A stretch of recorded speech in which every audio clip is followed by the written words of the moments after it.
ভিডিওটি সবাই দেখুন। টাকা দেখছো কি দেখছো? একটা সুবর্ণ তোর কাছে কইফত দিতে হবে তোর কাছে কইফত দিতে হবে আমার টাকা দিতে নেবেন আমাদের কইফিয়ত দিয়ে তুমি তুই কেন তোর আমার কইফত দিতে হবে নাই গেছেন আপনি কি আমাদের টাকা দিয়ে গেছেন বাজারটা কি তোর বাপের না তোর বাজারটা আমার বাপের তোর বাপের জায়গা কিনে দিছে হ্যাঁ তোর বাপের জায়গা কিনে দিছে তোর বাপের টাকা একটা খানা এমন সেরি কিচ্ছু কইতে মার মার মার মার ডাক্তার দিছস কা তুই জুতা দেছস কি জুতা? এই কাই আপনি চান্দা দেন কেন ওকে চান্দা দেন কেন হ্যাঁ রে। তুই কইতে চান্দা দেন এই একবার খানা বেড়ে বেড়ে মানুষ তারা কিচ্ছু কইতাছি না আরে ফাজি এত কষ্ট করে আমরা তোর মত চান্দা বাজার তুই না দোকান করতে পারবি না পুরা কিচ্ছু কইতাছি না বেদব সেরি মানুষ দেখা তোরে আমি দোকান করতে দিব না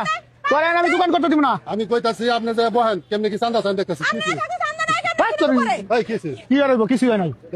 পরে আমি না দোকান করতে দিব না কি আর ভিডিওটি সবাই বেশি বেশি করে শেয়ার করুন এবং আপনার মতামত কমেন্ট বক্সে জানাবেন।